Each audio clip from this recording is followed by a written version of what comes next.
20h sur les antennes de la télévision Futur Média, voici les titres de cette édition. Dans ce journal, nous parlerons du virus Ebola. Des tests seront effectués mardi sur le jeune Guinéen afin de statuer sur son état de santé. Hier, un communiqué du ministère de la Santé et de l'Action sociale faisait part de l'amélioration de l'état de santé du malade. Et suite à l'apparition de ce premier cas de fièvre hémorragique au Sénégal, le président de la République appelle à la cohésion sociale et au renforcement des dispositifs mis en place. Et puis ce lundi, le ministre de la Santé Awa Marie Coll Seck recevait les éditeurs de presse dans le cadre de la prise en charge du virus Ebola. Plus de détails sur cette rencontre avec notre journaliste Dissa Prera, ce sera dans un court instant. Reprise du procès de Karim Wade ce lundi, l'état de santé fragile d'Abou Khalil Bourgi au cœur des débats.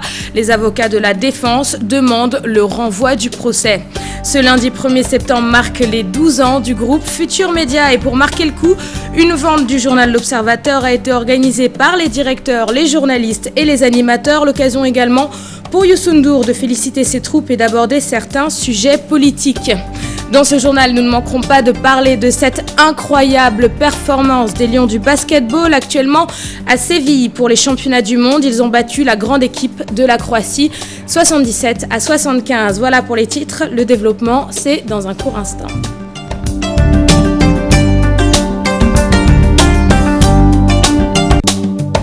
Bonsoir à tous et bienvenue dans cette édition que nous ouvrons avec le virus Ebola et cette information de la radio Futur Média. Mardi, des prélèvements seront effectués sur le patient pour être ensuite analysés à l'Institut Pasteur. Si les tests s'avèrent négatifs, les autorités envisageront de rapatrier le jeune Guinéen dans son pays. Pour rappel, un communiqué du ministère de la Santé et de l'Action sociale indique que l'état général du patient s'améliore et que le malade n'a plus de fièvre. Et pour éviter tout risque de propagation, le service d'hygiène a procédé à une opération de saupoudrage aux parcelles Assainies, unité 7, quartier où vivait le Guinéen contaminé par le virus Ebola. Une opération qui, sans nul doute, rassure les populations qui réclament néanmoins des consultations médicales afin d'être rassurées d'une éventuelle contamination. Bintouloum et Adam Agaï. Opération de saupoudrage aux parcelles Assainies unité 7, quartier où logeait le Guinéen atteint du virus de la maladie hémorragique Ebola.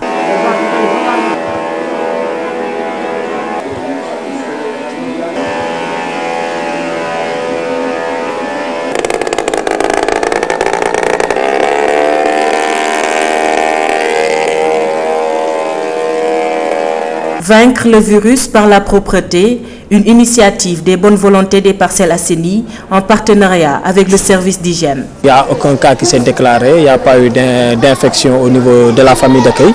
Mais par mesure de prudence, on avait demandé qu'on puisse quand même désinfecter les maisons environnantes et puis demander aussi au ministère de la Santé de nous donner des kits sanitaires pour les populations. Et on espère, Inch'Allah, que d'ici sous peu, nous serons tirés d'affaire totalement. Une opération appréciée par les riverains qui restent très sereins, d'après le délégué de quartier. Vraiment, on est tranquille, on est serein. Alors, il n'y a pas d'affolement, personne n'a bougé. Alors, j'ai entendu à travers les ondes dire que la population s'est affolée, alors elle est paniquée. Mais c'est faux. Alors, personne n'a bougé. On venait même avoir un médecin qui consulte l'environnement. Parce que la consultation environnementale est très efficace. Si une maladie sort encore, ou bien quelqu'un est contaminé qu'on n'a pas reconnu, ça deviendra grave encore. Les bonnes volontés en partenariat avec le ministère de la Santé ont tenu cette opération pour parer à un nouveau cas de fièvre hémorragique à virus Ebola. Virus Ebola, toujours, le chef de l'État s'exprime pour la première fois suite à l'apparition du premier cas de fièvre hémorragique. Le président Macky Sall appelle à la cohésion nationale et au renforcement des dispositifs mis en place. Il s'exprimait en marge de la cérémonie de levée des couleurs, un texte de l'APS parcouru par Modi Gueye. Les pouvoirs publics font leur possible pour empêcher l'apparition de nouveaux cas de virus à fièvre hémorragique Ebola sur le territoire sénégalais, a assuré ce lundi le chef de l'État Macky Sall, appelant à la solidarité et à la cohésion nationale pour venir à bout de cette maladie. Des mesures nécessaires ont été prises pour circonscrire le premier foyer importé, a-t-il déclaré lors d'une cérémonie de levée des couleurs au palais présidentiel. Au-delà de ce premier cas, les services compétents sont mobilisés pour éviter l'apparition sur le territoire de nouveaux cas, mettant le focus sur la prévention et la surveillance d'une part et le renforcement de la capacité de riposte d'autre part. Selon l'agence de presse sénégalaise qui donne l'information, il est également cité en renfort d'autres actions en matière de communication et d'éducation à la propreté. Spots télévisés, émissions interactives, campagnes publicitaires visant à la systématisation des gestes d'hygiène quotidiens, particulièrement le lavage des mains avec le savon, considéré comme le meilleur moyen de se prémunir contre cette maladie. La réaction à présent du ministre de l'économie et des finances, Amadou Ba, qui assure que le virus Ebola n'a pour le moment aucun impact sur l'économie sénégalaise. Le ministre dit ne pas craindre le recul des investisseurs. Il est au micro de Maïmouna Ndiaye. Nous avons eu malheureusement un cas de virus importé. C'est une personne qui évolue avec la maladie, qui a été quand même très vite repérée, prise en charge. Et ce n'est pas à partir d'un seul cas importé qu'on peut parler d'impact économique. Je pense qu'il faut souhaiter que ce débat n'ait jamais lieu. C'est qu'on ait plusieurs cas. C'est à partir de ce moment qu'on pourrait parler d'impact économique. Mais avec un seul cas, je ne pense pas qu'il y ait de problème. Et le ministre de la Santé et de l'Action sociale, Awa Marie-Coll Seck, recevait ce lundi les éditeurs de presse dans le cadre de la prise en charge de l'épidémie du virus Ebola. En ligne avec nous, Dissa Prera. Dissa, bonsoir. Dissa Prera est-il avec nous? Dissa Prera, bonsoir. Bonsoir, Sarah Cissé. C'est Léa Ndiaye. Dissa, mais c'est pas grave. La rencontre est-elle terminée? Ah oui, Léa, oui, la réunion vient juste de se terminer entre le ministère de la Santé et les éditeurs de presse. Une réunion qui a tourné autour d'un partenariat entre ces deux entités-là pour gérer ensemble cette situation en fait découlant de la présence de l'Ebola dans nos frontières. Le ministère a appelé les éditeurs de presse à une bonne gestion de l'information, à voir comment avoir jusqu'où on peut aller avec l'information et jusqu'où on ne peut pas aller, et à voir également quel rôle la presse peut-elle jouer par rapport aux rumeurs qui sont peut-être issues des personnes qui ne connaissent pas un peu la maladie. Il a également appelé les éditeurs de presse à essayer un peu de gérer l'information concernant le jeune public qui est né un peu de ce cas qu'on a eu au Sénégal, un peu avec ce Guinéen qui est venu de la République de Guinée et puis qui a été un peu suspecté de la maladie. Un ensemble de questions qui tournent en fait autour de la gestion de l'information et de la communication par rapport à cette maladie de l'Ebola. C'est en somme ce qu'on peut retenir de la réunion qui a rassemblé aujourd'hui le ministère de la Santé et les éditeurs de presse, Léa Ndiaye. Merci beaucoup Dissa Prera. Les journalistes donc appelés à bien traiter toute information en ce qui concerne le virus Ebola. Procès Karim Wade à présent. Les avocats de la défense demandent le renvoi du procès. Motif, l'état de santé d'Abou Khalil Bourgi. Ils fondent leur enquête sur la combinaison de l'article 414 et l'inapplication de l'article 403 du Code de procédure pénale. Ils demandent à la Cour de permettre à leurs clients de se soigner. Bibo Bourgi est arrivé à la barre en chaise roulante avant d'être allongé sur une civière. Écoutons Maître Pape Leitindia et avocat de la défense. Il est au micro d'Adi Atala. On est arrivé à un moment où le procès s'ouvre et il est bon que les gens qui regardent, l'opinion publique nationale et internationale, sachent effectivement ce qu'il y a dans le dossier. Malheureusement, aujourd'hui, écoute, M. Bibo Bourgi n'est pas en état de se défendre et je répète que ce n'est pas nous qui le disons. Ce n'est pas à notre initiative que cela a été dit. Ce sont des rapports d'expertise, 4 rapports d'expertise qui sont dans le dossier. Monsieur Bibo Bourgi est malade. Écoutez, on ne juge pas un malade. Vous savez, au-delà des codes, des lois, des règlements et tout ça là, il y a quand même que, bon, nous sommes tous des êtres humains. Quand vous avez un être humain dont l'état de santé est tel que il ne peut pas, par exemple, honorer un rendez-vous, mais écoutez, vous reportez le rendez-vous, c'est aussi simple que ça.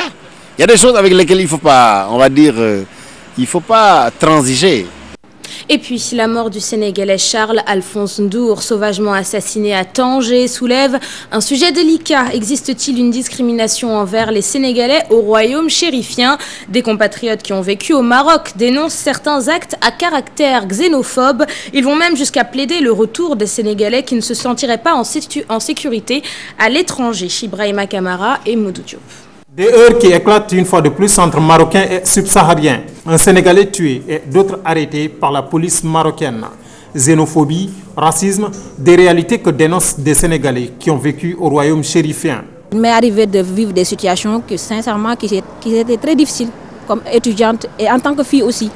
Parce que tu ne te sentais pas en sécurité du tout. Chaque fois quand tu sors, tu sens que, bon, tu te dis que oui, un Marocain va m'apostropher d'un moment à l'autre. Tanger a été le théâtre d'affrontements dans lesquels Charles-Paul Alphonse Ndour a succombé. D'habitude, on ne prend pas les subsahariens et les étrangers. Déjà, trouver un travail, c'est difficile pour nous en tant que diplômés. Et d'autant plus que ceux qui sont là-bas, qui n'ont pas de papier, qui n'ont pas de qualification, qui sont seulement là-bas pour travailler. L'État du Sénégal appelle ses ressortissants à la sérénité. C'est pourquoi nous appelons à la sérénité et au calme, en disant à nos compatriotes qui sont là-bas que l'État est là pour leur apporter l'assistance, le secours nécessaire et la protection, et que l'on fasse confiance à la justice marocaine, aux autorités marocaines. Selon Souleymane Jules Diop, le royaume chérifien attache une importance particulière au pays de la Teranga. Le roi du Maroc lui-même, immédiatement, a appelé son ministre de l'Intérieur pour demander que, immédiatement, des mesures soient prises, vigoureuses, pour arrêter les personnes incriminées. Il y a eu 2 personnes arrêtées dans le cadre de l'enquête, et pour que pareille chose ne se reproduise plus. Et les autorités marocaines ont adressé leurs condoléances au peuple sénégalais. Des compatriotes prônent le retour au bercail, à défaut d'être dignement considérés en terre étrangère. Ibrahima Kamara, merci. Nous parlons de toute autre chose à présent. À l'occasion du 12e anniversaire du groupe Futur Média, une vente bien animée du quotidien L'Observateur a eu lieu ce lundi dans les rues de Dakar. Directeurs, journalistes, animateurs sont descendus sur le terrain. Les lecteurs du journal ont eu l'occasion d'exprimer leur satisfaction. L'un d'entre eux a même acheté un journal, tenez-vous bien, à 100 000 francs CFA. Ndeye Bossessi, Masser Ndiaye et Ababakar Kamara. Un itinéraire parti de la RFM.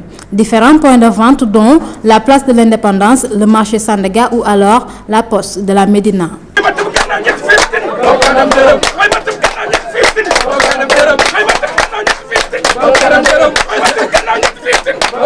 12 ans de présence remarquée dans le paysage médiatique sénégalais. Les lecteurs apprécient. Globalement, on va dire que vraiment c'est un quotidien quand même très fiable. Bon, comme on a l'habitude de dire, l'information vraie, parce que qui est traitée de manière responsable, vraiment on peut la trouver dans ce journal. Elle est dynamique, elle fait beaucoup d'efforts, elle contribue au pluralisme, mais je trouve que c'était très dynamique, beaucoup d'initiatives, beaucoup d'informations intéressantes. Un fait marquant, ces lecteurs et sympathisants s'est offert un numéro à 100 000 francs. J'ai acheté le journal à 100 000 francs parce que Lamine c'est mon grand. À chaque fois que j'organise des combats, je vis comment il se fatigue. Donc s'il m'appelle, même s'il m'avait facturé une facture à plus de 1 million, je vais acheter ça. Directeurs, journalistes, animateurs, techniciens, autres employés du groupe et sympathisants se sont mis à contribution pour célébrer ce jour.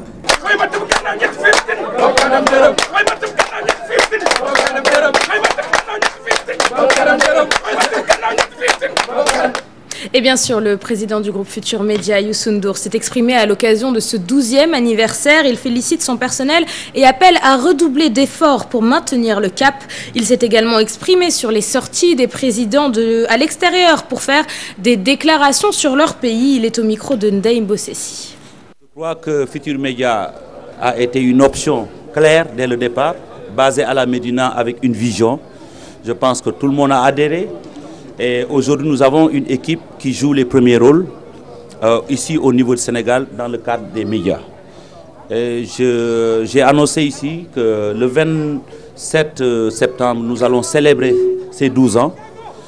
Nous annonçons ici aussi que début 2015, le groupe va se retrouver ensemble, c'est-à-dire la radio, la télé, le journal, pour beaucoup plus de cohésion et beaucoup plus de rentabilité. Et le reste, c'est que j'ai encouragé le personnel en leur disant de ne pas dormir sur le laurier. Nous savons que à partir du Sénégal, nous avons des médias Afrique, des images Afrique. Nous avons des mbir au Sénégal, bala ñu koy gëm nga dem ba France wax ci sen télévision ñu soko dégg fi. Il faut que ça s'arrête. Voilà, et nous souhaitons bien sûr un très bon anniversaire au groupe Futur Média. De l'économie, avec les dépenses des corps émergents et du secteur parapublic estimées à 717 milliards de francs CFA en 2014. Pour améliorer la finance publique, le ministre de l'économie et des finances appelle à la rationalisation. Il s'exprimait lors d'un atelier sur la politique macroéconomique et les réformes structurelles. Il est au micro de Maïmouna Ndiaye. Il ne reste que 559 milliards de francs CFA pour couvrir le fonctionnement de l'administration sénégalaise le reste de cette année, une situation alarmante qui nécessite une nouvelle méthode de gestion des finances publiques. Les dépenses de salaire, autres indemnités que nous payons à l'ensemble des agents de l'État, ça fait exactement 717 milliards pour 2014. Pour des recettes fiscales de 1548 milliards. Nous ne pouvons pas continuer de prendre près de la moitié des recettes de l'État pour les donner à moins de 1% de la population. Cette rationalisation passe forcément par la réduction des indemnités. Une rupture s'impose selon l'argentier de l'État. Ce n'est pas la masse salariale, les salaires en soi qui posent problème. Non, ce sont les indemnités qui posent problème. La masse salariale tourne autour de 492 milliards pour cette année. Et c'est sur ces indemnités-là qu'il faut peut-être voir, discuter avec l'ensemble des acteurs sociaux et faire avoir une nouvelle politique de réallocation de ces indemnités. Des avancées notoires sont attendues en 2015, des progrès structurants avec l'appui des secteurs publics et privés. Définir un plan, discuter le plan avant de le finaliser, en plus vérifier un calendrier pour son monitorage et accepter que d'autres pays s'assoient autour de la table pour discuter sur leur expérience. Un mémorandum marquera la fin de cet atelier sur la politique macroéconomique, un plan d'action accompagné de réformes structurelles. Ouverture ce matin d'un atelier sur les semences de riz. Le programme national d'autosuffisance alimentaire a annoncé son objectif d'atteindre les 1,8 million de tonnes de riz d'ici à 2018. L'ensemble des acteurs de la filière étaient présents. La cité Keur Gorgui, une cité à double facette. À côté des immeubles neufs se dressent aussi des habitations de fortune où vivent des populations dans le besoin. Absence d'eau, d'électricité et d'assainissement, des conditions de vie difficiles surtout en cette période d'hivernage. Lamine Diédiou et Younous Diatta. Au cœur de la cité Keur Gorgui, une vie s'organise dans des habitations de fortune. Des baraques et cabanes concurrencent les immeubles et autres habitats de luxe. Présents sur les lieux depuis un bout de temps, ces habitants se dévoilent. Le gouvernement avait ordonné la baisse du loyer, mais on ne le sent pas parce qu'on ne gagne pas beaucoup. C'est pour cela qu'on est venu ici avec nos familles.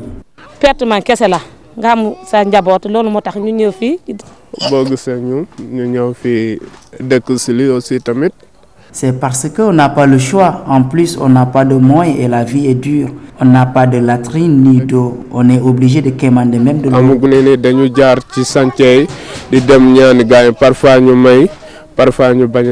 Conscients des dangers qu'ils encourent, ils se disent prêts à quitter ces lieux à condition de trouver mieux. S'ils nous proposent des petites cités moins chères, nous serons preneurs. Toutefois, ils souhaitent être avertis à temps si un éventuel déguerpissement s'imposait. Nous demandons aux propriétaires des terrains de nous avertir avant de nous déguerpir d'ici, car nous sommes des responsables de famille. 6 mois après la loi sur la baisse des loyers, des maisons restent toujours inaccessibles à certaines couches de la population. Elles se rabattent sur des habitations de fortune. Aujourd'hui, elles ne souhaitent qu'une chose, mettre fin à cette vie de misère. Le dossier du jour s'intéresse au marché. Avec l'acte 3 de la décentralisation, beaucoup de marchés sont aujourd'hui gérés par leur propre commune plutôt que par la ville de Dakar. Un système qui a ses défauts puisque dans beaucoup de marchés, insécurité, insalubrité et parfois heurts entre marchands et riverains sont constatés. Les mairies veulent en finir et invitent les acteurs à prendre leurs responsabilités. C'est le dossier du jour. Il est signé Nafissatou Silla et Younous Diatta. 1996, l'acte 2 de la décentralisation. La gestion des équipements marchands est dévolue aux grandes communes. À l'époque, la ville de Dakar gérait 7 marchés et 2 gares routières. 7 marchés, dont le marché de Castor. En réalité, les compétences transférées été transférés à la ville. Avec l'acte 3 de la décentralisation, il y a eu une évolution. Les communes d'arrondissement devenues des communes de plein exercice s'occupent de leur marché. Récemment, j'ai reçu du préfet cet arrêté qui détermine justement en termes de patrimoine et en termes de personnel, il figure en bonne place effectivement le marché de Castor. Donc le marché de Castor, qui était un marché de ville, est maintenant un marché de la commune de Dieuppeul-Derklé. Mais depuis quelques années, ces équipements marchands se sont agrandis, causant un débordement anarchique, source de désagréments et de tensions entre riverains et marchands. Le marché de Castor en est un exemple. On ne dort pas correctement. Très tôt le matin, on entend les bavardages. On ne peut garer nos voitures dans nos garages que tard dans la nuit. Et tôt le matin, on les ressort. C'est à 3 h du matin que les marchands commencent à décharger leurs produits. Personne ne peut dormir tranquille et ils sont belliqueux. Vraiment, un marché doit avoir des limites. Nous nous sommes battus maintes fois avec eux pour les repousser, mais en vain. Beaucoup d'autres marchés sont aussi concernés par ce phénomène causant insalubrité et insécurité. Tilène est dans la même situation. C'est pratiquement tous les marchés de Dakar. Tous les marchés, quand vous allez au cœur des marchés, à l'intérieur des marchés, pratiquement il n'y a personne. Mais c'est à l'extérieur, c'est à la périphérie des marchés. Aujourd'hui, toutes les communes détenant des marchés sont déterminées à endiguer le problème, et cela par une gestion participative. Les autorités locales ont un grand chantier de redressement devant elles. Tout le monde est invité à un changement de comportement radical. Il y a véritablement un travail à faire de sécurité, de salubrité, d'organisation, de restructuration.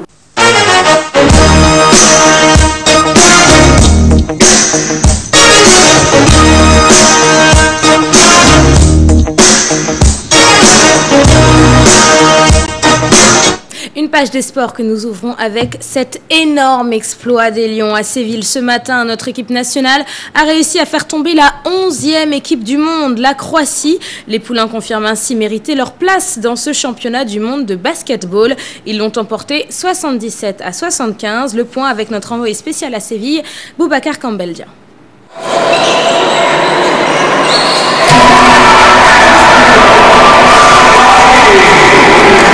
Les Lions du Sénégal ont encore été impressionnants au mondial de basketball masculin. Ils ont surpris la grande formation croate ce lundi, 77 à 75. Grosse performance des Sénégalais qui montent ainsi en puissance dans la compétition. On a montré notre vrai visage aujourd'hui en préparation. On avait du mal à se trouver. Maintenant, on a compris qu'en jouant en équipe, on peut battre n'importe qui. Donc, on va continuer à jouer comme ça. Maintenant, tout ce qui va nous arriver, c'est que du plus. Et on va tout prendre. On va essayer de gagner le plus de matchs possible. Et le fait de jouer ensemble, de plus se connaître, savoir son rôle. Chacun fait son rôle. Personne n'en fait trop. Tout le monde répète sa partition. Et je pense que quand on joue comme ça, on peut battre n'importe qui. Il fallait le faire. Ils l'ont fait. S'imposer face à la 11e meilleure équipe de basketball masculin au monde. Les Lions héroïques face aux Croates. Je pense que ce n'est pas un miracle, donc, parce qu'on a des capacités, on a des trucs à faire valoir. Quoi. Je pense que c'est une opportunité qui s'est présentée à nous et on l'a exploité à fond. Quoi. Je pense qu'on connaît qu'on appelle les zones de faiblesse de la Croatie. Ce qu'ils ont fait contre l'Argentine, c'est vrai, on pouvait le faire également contre eux. Je pense qu'aujourd'hui, le point fort, c'est l'adresse à 3 points. Donc on a tout fait pour les empêcher à tirer à 3 points.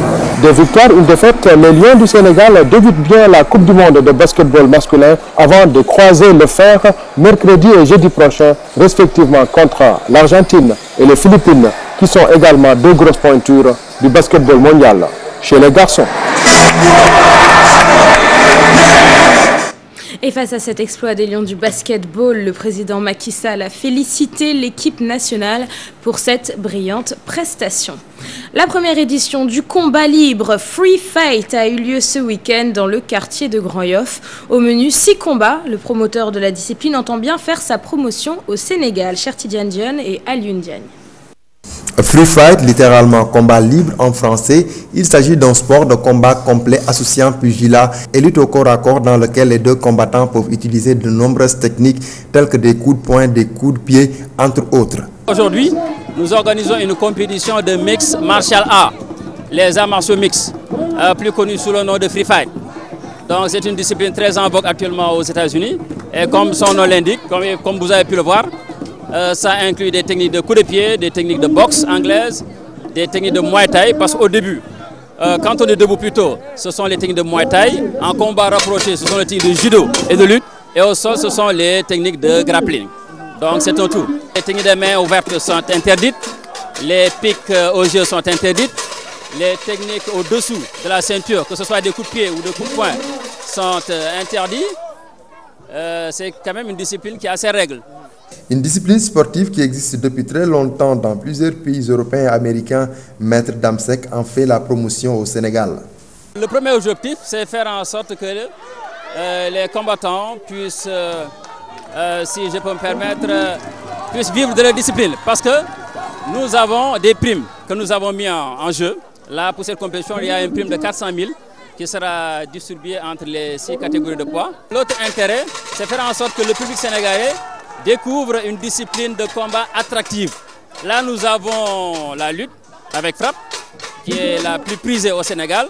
Mais sinon, les autres disciplines qui sont pratiquées au Sénégal, il faut se le dire, ne sont pas très suivies par le public. Une toute première qu'un tournoi de Free Fight se tient au Sénégal avec au menu des affiches alléchantes. Les phases retour sont prévues au mois de décembre prochain, une manière pour permettre aux perdants de prendre leur revanche. Et puis du football, le match Sénégal-Égypte du 5 septembre prochain, une rencontre qui entre dans le cadre de la première journée éliminatoire de la CAN 2015. Roger Madi, ancien joueur international, estime que ce match aurait un double sens pour Alain Giresse. Nous écoutons Roger Madi, il est au micro de Chertidiane Dione. Les gosses, ils auront la chance, après 2 ans que le Sénégal ne les a pas vus évoluer sur leur sol, et sûr et certain que le public sera au rendez-vous et que les jeunes seront prêts à essayer de gagner ce match parce que ce sont des matchs à gagner. D'autant plus que l'entraîneur a déjà fixé ses objectifs, que ce qui l'intéressait beaucoup plus c'était la CAN 2015, donc on y est. Maintenant, de regarder l'Égypte, ce n'est plus l'Égypte d'avant, c'est une équipe égyptienne modeste, bon, comme une équipe tunisienne qu'on doit rencontrer après. Sûr et certain, ce sont des Tunisiens, nous sommes des Sénégalais, il faut préparer dans ce sens-là et aller jouer ce match et essayer de la gagner, c'est tout. Voilà, c'est la fin de cette édition. Merci de l'avoir suivi. Au programme de ce soir, Sport à la Une, présenté par Mme Fatoundoy. Et prochain rendez-vous de la rédaction, le 0h, avec le tout en images. Très belle soirée sur notre antenne.